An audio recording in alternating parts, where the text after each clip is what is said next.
नमस्कार दोस्तों, धर्म रहस्य चैनल में आप सभी का एक बार फिर से स्वागत है। आज का यह वीडियो देवी के एक ऐसी शक्ति को समर्पित है जिसकी साधना दीपावली की रात्रि में हम लोग करके अनगिनत लाभ प्राप्त कर सकते हैं और सिद्धियों को भी प्राप्त किया जा सकता है। यह साधना माता लक्ष्मी से जुड़ी हुई उनकी ही एक सेविका शक्ति जिनका नाम सिद्ध लक्ष्मी योगिनी है की पूजा और सिद्धि से अनगिनत लाभ प्राप्त किए जा सकते हैं।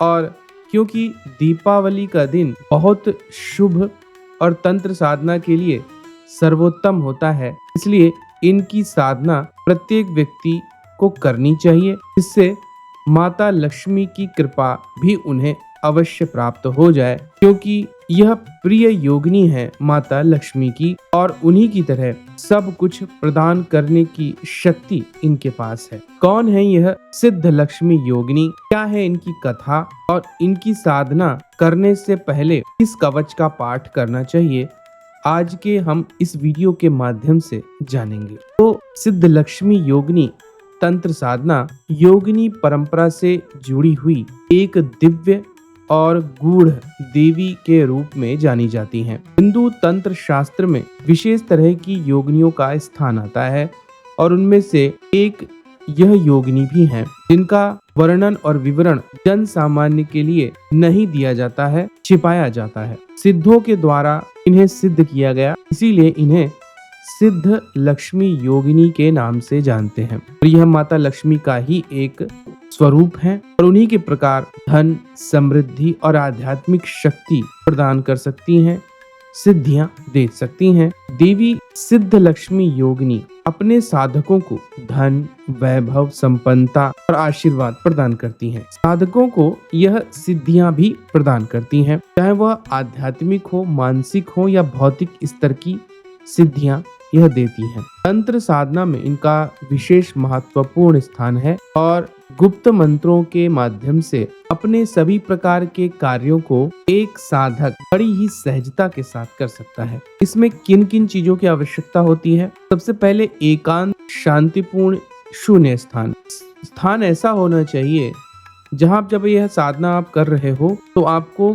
कोई ना देखे, ना कोई सुने, यह बहुत आवश्यक है। इसके अलावा माँ लक्ष्मी के ही स्वरूप वाली योगिनी का एक मूर्ति अथवा चित्र होना चाहिए। मूर्ति बना लें तो बहुत अच्छा है, अन्यथा चित्र से काम चला सकते हैं। इनका जो मंत्र है उसे करने से अद्भुत लाभ प्राप्त होता है। आप इस साधना के लिए साफ, शुद्ध, स्वच्छ पीले रंग के रेशमी वस्त्रों को धारण करेंगे। इसकी व्यवस्था पहले से ही कर लेनी चाहिए। दूसरी बात है कमल गट्टे अथवा पीले रंग की हकीक की माला। कमल गट्टे की माला का इस्तेमाल तब करें जब आपको पीले रंग की हकीक की माला ना मिले। इस साधना को रात्रि में शुरू करना चाहिए और सुबह सूर्य का प्रकाश निकलते ही समाप्त कर देना चाहिए। उसके बाद दशांश हवन करके उसी स्थान पर सो जाना है। दीपावली की रात्रि में यह देवी जागृत होती हैं, इसीलिए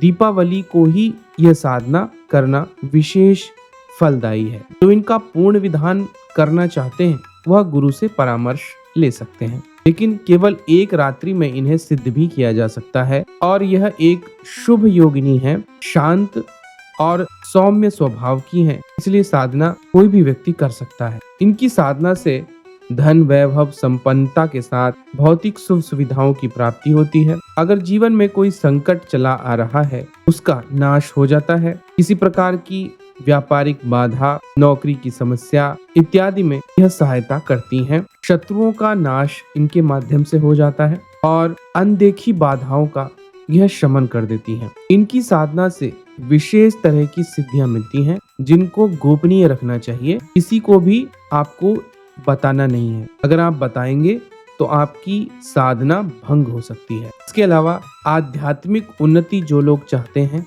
उनके लिए यह मानसिक संतुलन को स्थापित करते हुए आत्मिक शांति प्रदान करती है। इसीलिए सिद्ध लक्ष्मी को बहुत ही शुभ योगिनी माना जाता है और सब कुछ देने में समर्थशाली है। इनकी कथा जो हमें प्राप्त होती है उसके विषय में मैं आपको बता देता हूँ। बहुत समय पहले एक व्यक्ति था जिसका नाम धननायक था। धननायक एक पराक्रमी और मेहनतकश व्यक्ति था, लेकिन उसके जीवन में कमी थी। बहुत ही भौतिक सुख समृद्धि और इसके अलावा वह शांति से भी वंचित रहता था। घर परिवार वालों का उस पर दबाव था कि जल्दी से वह कोई व्यापार शुरू करे जिससे उसके जीवन में धन वैभव संपन्नता आए और उसका विवाह किया जा सके। किंतु वह सारी कोशिशें कर रहा था, लेकिन जिस भी व्यापार को वह करता था वह नष्ट हो जाता था। जब वह कभी दूर व्यापार करने सामग्री लेकर जाता तो डाकू लूट लेते, तो कभी उसका रखा हुआ धन कोई चुरा लेता।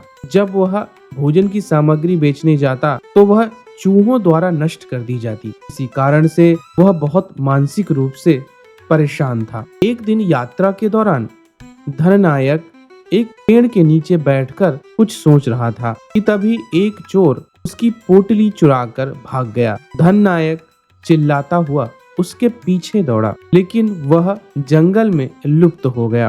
तभी सामने एक वृक्ष के नीचे बैठे योगी को देखकर धननायक उनके पास गया। उसने योगी को बताया कि आपने क्या यहाँ किसी चोर को आते हुए देखा है? तब योगी ने कहा, तुम्हारी समस्या चोर नहीं पूर्व जन्म के कर्म है, जिस वजह से तुम्हारा इस जन्म में कोई कार्य नहीं बनता है, इसीलिए तुम्हें इन पापों को नष्ट करना होगा। तब योगी ने कहा, मैं तुम्हें एक विधि बताता हूँ। तुम मेरे पास आए हो, इसलिए मैं तुम्हें सिद्ध लक्ष्मी योगिनी के विषय में बताता हूँ। आज से 2 दिन बाद दीपावली की रात्रि है, इसलिए जाओ और इनकी साधना करो। यह विद्या तुम्हें मैं प्रदान कर रहा हूँ, यह तुम्हारी समस्त समस्याओं को समाप्त कर देंगी। इस प्रकार धननायक ने उस महायोगी से उनकी विद्या प्राप्त की और इस बात को गंभीरता पूर्वक लेकर दीपावली की रात्रि को दृढ़ निश्चय के साथ पूरे मंत्र और विधि विधान से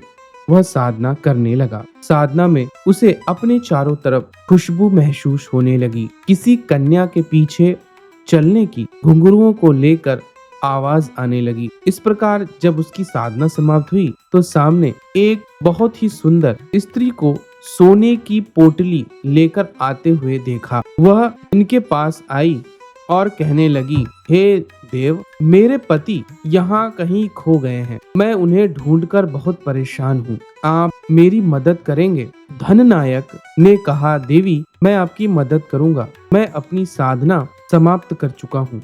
बताइए आपकी क्या समस्या है? तब उस सुंदर स्त्री ने कहा, मैं सामने वाले तालाब में पानी पीने जा रही हूँ। तुम सिद्ध तपस्वी दिखाई देते हो। मेरी सोने की पोटली को रखो और मैं सामने जल पीकर आती हूँ। मेरे धन की रक्षा करना तुम्हारी जिम्मेदारी होगी। इस प्रकार से कहकर वह चली गई कि तभी 2 डाकू वहां पर आ गए और वह सोने की पोटली धननायक से खींचने लगे। धननायक ने उससे बहुत युद्ध किया। तब उनमें से एक ने चाकू धननायक को मार दिया। धननायक बुरी तरह घायल हो गया और उसने वह धन उठाकर पेड़ के ऊपर फेंक दिया कि तभी वह स्त्री चिल्लाती हुई आई। इससे डाकू भाग गए। तब स्त्री इनके पास आकर पूछने लगी, आपने अपने प्राणों की परवाह न करते हुए मेरे धन की रक्षा की है। तब धननायक ने कहा, मेरे पास कभी धन टिकता नहीं है देवी, शायद इसीलिए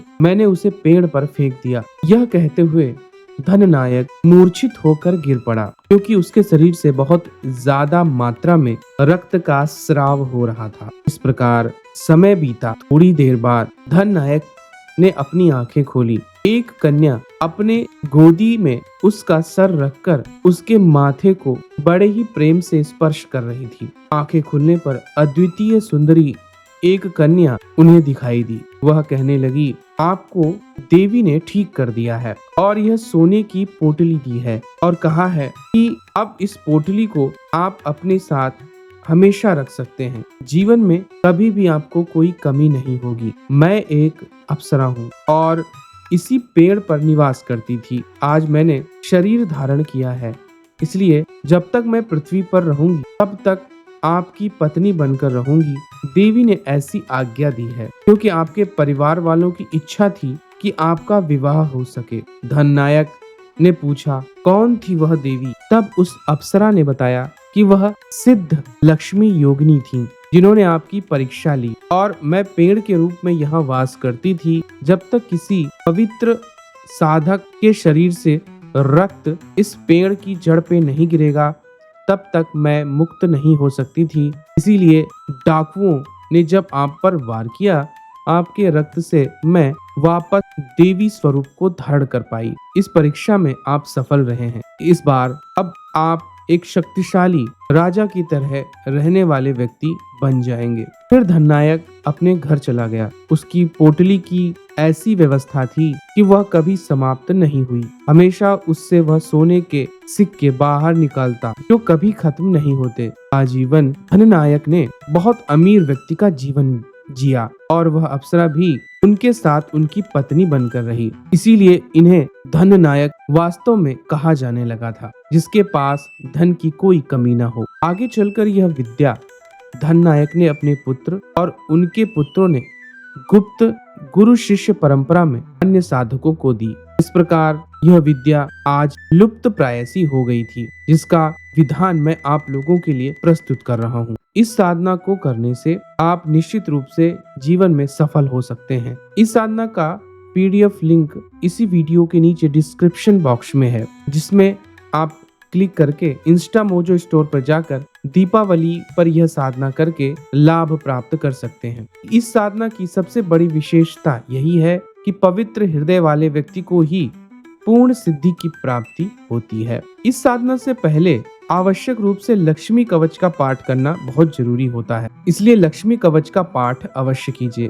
इस लक्ष्मी कवच का जो भी व्यक्ति पाठ करता है उसकी दुख दरिद्रता दूर होती है और सिद्ध लक्ष्मी योगिनी की साधना में आने वाले संकट भी दूर होते हैं। इसीलिए इस साधना को अवश्य कीजिए लक्ष्मी योगिनी साधना से पहले। और इस कवच का भजन बनाकर मैंने आप लोगों के लिए प्रस्तुत किया है, इसे अवश्य सुने।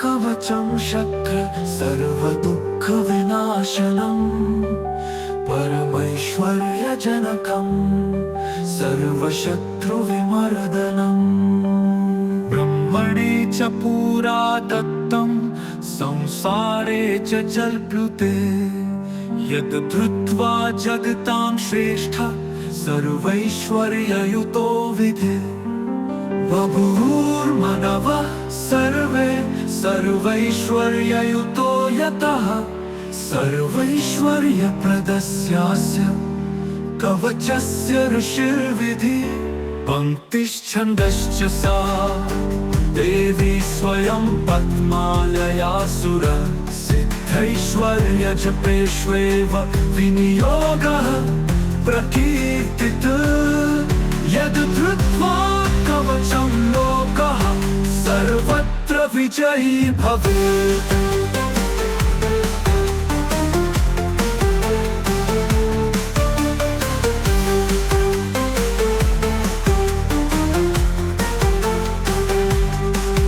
मस्तकं पातु मे पद्मा कंठं पातु हरिप्रिया नासिकां पातु मे लक्ष्मी कमला पातु लोचनम् केशान् केशवकान्ता च कपालं कमलालया जगत्प्रसूरकण्डयुग्मं सकन्धं सम्पत्प्रदा सदा ॐ श्रीं कमलवासिन्यै स्वाहा पृष्ठं सदावतु ॐ श्री पद्मालयायै स्वाहा वक्षः सदावतु पातु श्रीर्ममकं कालं बाहुयुग्मं च ते नमः ॐ ह्रीं श्रीं लक्ष्म्यै नमः पादौ पातु मे सन्ततं चिरम्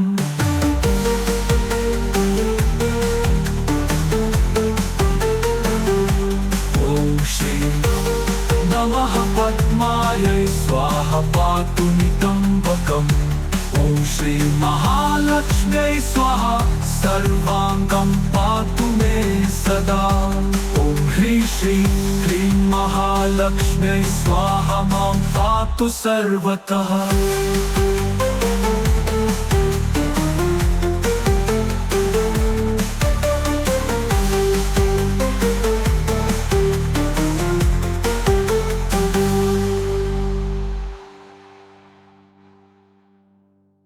और जो लोग भी सिद्ध लक्ष्मी योगिनी साधना करना चाहते हैं, इस वीडियो के नीचे डिस्क्रिप्शन बॉक्स में लिंक है, उस पर क्लिक करें और इंस्टामोजो स्टोर पर जाकर साधना को पीडीएफ के रूप में डाउनलोड करें। आशा करता हूँ कि सिद्ध लक्ष्मी योगिनी के विषय में यह जानकारी और माता लक्ष्मी कवच दोनों ही आपको पसंद आए होंगे। आप सभी का दिन मंगलमय हो। जय मां पराशक्ति।